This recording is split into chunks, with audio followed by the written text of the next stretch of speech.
They're not gonna card us. They might. Look around. It'll be embarrassing. Tell him they're not gonna card us. They're not gonna card us. Mark, are you gonna talk about ads again? Unless you're the Ballet Theater of Hartford, the purpose of a business is to make a profit. This isn't a business yet. That's tough for me because my job is to... Never mind.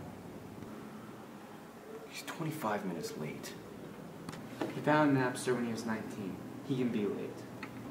He's not a god. What is he? 25 minutes late. I think Wardo's jealous.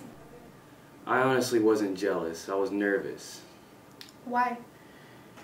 I didn't know him at all, but I'd done a search and I'd asked around, and he struck me as sort of a wild card. Why?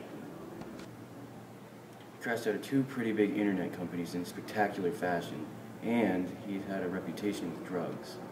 He also founded those companies. We don't need him. He's here. Hey, what up, man? What's going on? Hey, how's your day been? Take your time. And he does own the watch. Stop it.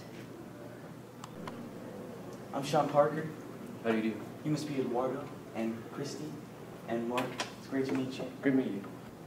You guys don't have anything in front of you. We were waiting for... Tori, Hey, baby boy. could you bring out some things? The lacquer pork with the ginger confit, tuna tartare and lobster claws. That'll get us started. Christy, what do you like to drink? An apple teeny? Great. 4 of those.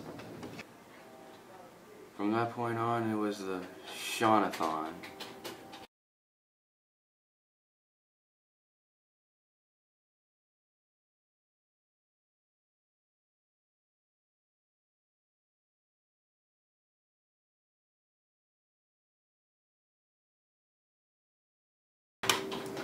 The question was, what did you talk about?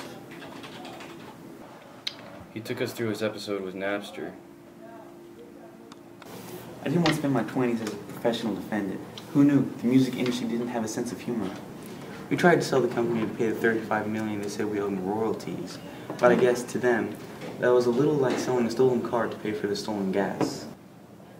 So we said screw it and declared bankruptcy. But you made a name for yourself. And you are dry. Tori? No, I'm good. And then he went on his second business venture about an online Rolodex that he got thrown out of by Case Equity. I wanted to do it nice this time. I put on a tie and shiny shoes, but nobody wants to take orders from a kid. So let me tell you what happens to a 20-year-old at the top of a hot.com. I'm not a psychiatrist, but... I'm glad we've got that on record. You're not a psychiatrist, but what? a psychiatrist would say he was paranoid. They'll hire private detectives who will follow you day and night. You're a target for high-priced escorts. I can't prove it, but I know they've tapped my phones.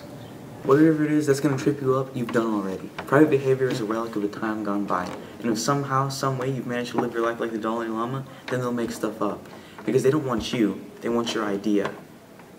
And then they want you to say thank you while you, wipe your chin and walk away. That's what happened to you? And delusional. Yes, they'll be paid back the case. I brought down the record companies with Napster, and Case is going to suffer for their sins too.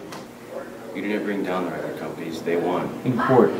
Yes. You want to buy a Tower Records, Eduardo? He told story after story about life in Silicon Valley and parties at Stanford and down in LA, and friends who'd become millionaires, but mostly how Mark had to come to California. And then he got around to the Facebook. Tell me about your progress. Well, we're in 29 schools now and we have over 75,000 members. Tell me about the strategy you're using. Okay, for instance, we won Baylor in Texas, but Baylor already has a social network on campus. So instead of going right after them, we made a list of every school within 100 miles. And put the Facebook on those campuses first. Pretty soon all the Baylor kids saw their friends on our site. We were in. That's called a little bighorn. That's smart, Mark. Thank you, it was mine. Easy. Settle an argument for us, would you? I say it's time we start making money from Facebook. Mark doesn't want advertising. Who's right? Neither of you yet. The Facebook is cool. That's what it's got going for it. Yeah, You don't want to ruin it with ads because ads aren't cool. Exactly. It's like you're throwing the greatest party on campus and someone's telling you it's got to be over at 11. I said exactly that. You don't even know what the thing is yet, how big it can get, how far it can go. This is no time to take all your chips down. $1 million isn't cool. You know what's cool? You. $1 billion. And that showed everybody up.